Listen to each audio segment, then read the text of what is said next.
Hello friends, welcome to the channel. आज की कहानी का नाम है एक लड़की जिसे किताबों से नफ़रत थी। ऐसा भी होता है कि जो बच्चे होते हैं, स्टूडेंट्स होते हैं, वो किताबों से डरते हैं। कहीं वो आप तो नहीं? अगर हाँ तो मुझे कमेंट करके बताइएगा। लेकिन उससे पहले आप इस कहानी को पूरा सुनना, ध्यान से सुनना, जिससे कि आप कभी भी किताबों से नहीं डरोगे। ये इतनी अच्छी कहानी है जिससे सुनते ही आपको अपनी बुक्स से, इवन आपके सिलेबस के बाहर की बुक से इतना प्यार हो जाएगा कि आपको बहुत ही मज़ा आएगा किताबें पढ़ने में, नई नई किताबों के बारे में जानने में। ठीक है, तो चलिए देखते हैं आज की कहानी में ऐसा क्या सब है। एक लड़की थी जिसका नाम था मीना। अगर आप किसी डिक्शनरी में मीना का अर्थ खोजोगे तो आप पाओगे कि मीन का मतलब तो मछली होता है। शायद आप सबको पता होगा। और मीना का अर्थ नीले रंग का एक प्रकार का, मतलब बहुत ही कीमती पत्थर होता है। पर मीना को, जो ये लड़की मीना थी, इसके बारे में कुछ भी पता नहीं था, क्योंकि उसे किताबें पढ़ने से ही नफ़रत थी। हमें किसी चीज़ की नॉलेज कब मिलती है? जब हम किसी चीज़ के बारे में पढ़ते हैं, बुक्स पढ़ते हैं, अलग अलग तरह की किताबें पढ़ते हैं, जानकारी हमें तभी मिलती है ना, किसी भी चीज़ के बारे में ज्ञान मिलता है। किताबें हमेशा बीच में अड़ंगा डालती हैं। अड़ंगा मीन्स बाधा डालती हैं। वह ऐसा कहती थी। शायद उसकी बात ठीक भी थी, क्योंकि उसके घर में हर जगह बस किताबें ही किताबें थी। जहाँ देखो वहीं किताबें। दराज में किताबें, अलमारी में किताबें, सोफ़े पर किताबें, मेज पर किताबें, पलंग पर किताबें, फ्रिज के ऊपर किताबें, और यहाँ तक कि कुछ रूम में पूरे फर्श पर बस किताबें ही किताबें। ओ गॉड! इसके अलावा एक बात और मीना को परेशान करने वाली थी। उसके माता पिता रोज़ाना नई नई किताबें लाते थे। वे किताबें खरीदते, दोस्तों से मंगवाते, लाइब्रेरी से लाते। नाश्ते के समय, दोपहर के खाने के समय और फिर रात के भोजन के समय भी वे किताबें ही पढ़ते रहते थे। ऐसा नहीं है कि वे अपनी बेटी को बिल्कुल समय नहीं देते थे। वे उसे भी समय देते थे और चाहते थे कि उनकी बेटी किताबों से उनकी तरह ही प्रेम करने लगे। लेकिन मीना पर इसका कोई असर नहीं होता था। जब कभी वे मीना से पूछते कि क्या वह कोई किताब पढ़ना चाहेगी, तो वह अपने पैर पटकते हुए चिल्लाती हुई कहती, मुझे किताबों से नफ़रत है। उसके माता पिता उसे किताबें पढ़कर सुनाने की कोशिश करते, तो भी वह यही वाक्य दोहराती। घर में कोई और भी था जिसे मीना से भी ज़्यादा किताबों से नफ़रत थी, और वह थी मीना की बिल्ली मैक्स। जानते हैं, ऐसा इसलिए क्योंकि जब मैक्स छोटी थी तब एक भारी अलमारी किताबों से भरी हुई उसकी पूंछ पर गिर गई थी, जिससे उसकी पूंछ टेढ़ी हो गई थी। उस दिन से मैक्स अक्सर किताबों के ढेर के ऊपर ही बैठती थी, या फिर कुछ पसंदीदा जगहों पर कुछ समय आराम करती थी। एक दिन की बात है कि मीना के मम्मी पापा बाहर गए हुए थे। मीना ने अपने और मैक्स के लिए नाश्ता बनाया और मैक्स को पुकारा। मैक्स, नाश्ता तैयार है। लेकिन मैक्स नहीं आया। अब मीना ने उसे ढूंढना शुरू किया। टब के पास, वॉशिंग मशीन के पीछे, सीढ़ियों के नीचे, ना जाने कितनी जगह मीना ने मैक्स को खोजा, पर मैक्स नहीं मिली। तभी उसे ध्यान आया कि मैक्स किताबों के ढेर के ऊपर सोई हुई हो सकती है। अभी वह यह सोच ही रही थी कि तभी उसे मैक्स की म्याऊ म्याऊ की आवाज़ सुनाई दी। आवाज़ डाइनिंग रूम से आ रही थी।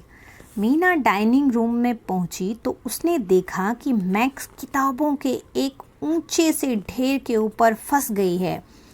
इस ढेर में वे सब किताबें थीं जिन्हें मीना के मम्मी पापा ने बड़े लाड़ प्यार से उसके लिए ख़ास तौर पर ख़रीदा था, परंतु मीना ने उन्हें कभी खोला तक नहीं था। प्रयोग न किए जाने के कारण इन सभी पुस्तकों पर धूल जमी हुई थी। जब हम किसी चीज़ को बहुत दिनों तक छूते नहीं हैं, उसकी देखभाल नहीं करते हैं, तो उस पर कैसे धूल जम जाती है ना, तो सारी किताबों पे ऐसे धूल सी जमी हुई थी। मैक्स, घबराओ नहीं, मैं तुम्हें अभी वहाँ से नीचे उतारती हूँ। मीना ने मैक्स को नीचे उतारने के लिए किताबों के टीले के पास एक कुर्सी लगाई। वह उस पर चढ़ी, किंतु किताबों के जो टीले थे जहाँ पर मैक्स थी, वहाँ तक वह नहीं पहुँच सकी। वह पंजों के बल खड़ी हुई और उसने हल्का सा किताबों के टीले का सहारा लिया ही था कि ऐसा करने से उस टीले में से एक किताब निकल गई। इससे मीना का संतुलन बिगड़ गया और वह मैक्स किताबों के साथ तेजी से नीचे की ओर फिसली। धड़ धड़ धड़ धड़ धड़ धड़ धड़ धड़ाने की आवाज़ हुई और सारी किताबें इधर उधर उड़ने लगी। पहली बार किताबें खुली और उनके पन्ने उलटने लगे और जैसे ही ऐसा हुआ, एक बड़ी अजीब सी बात होने लगी। किताबों में से कहानियों के पात्र, मतलब उनके कैरेक्टर और जानवर निकलने लगे। उनमें राजकुमार और राजकुमारियां थी, परियां थी, तोते थे, मैना थी। किताबों में से एक भेड़िया और 3 सूअर आए। उनके पीछे एक बूढ़ी औरत और बैंगनी रंग का जिराफ भी आया।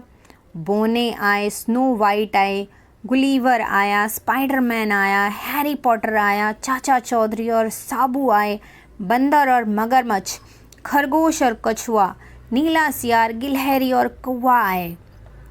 पूरा कमरा इन प्यारे पात्रों से भर गया। मीना उनके बीचों बीच बैठी थी। उसे हिलते डुलते हुए भी डर लग रहा था।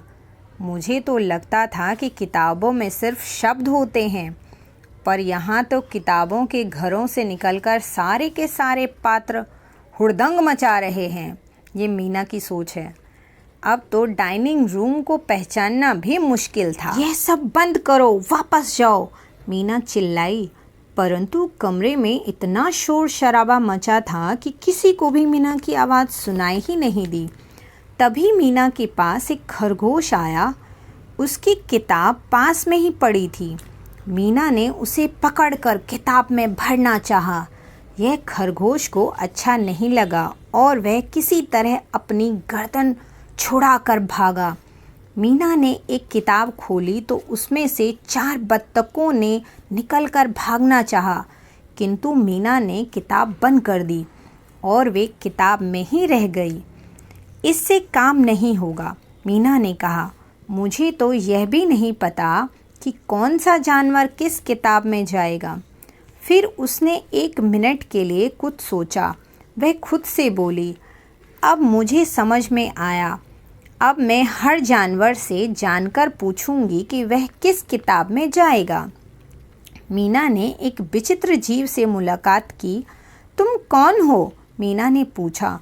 वह अंग्रेजी का पहला वर्ण ए था, मीन्स जो लेटर होता है ना वो।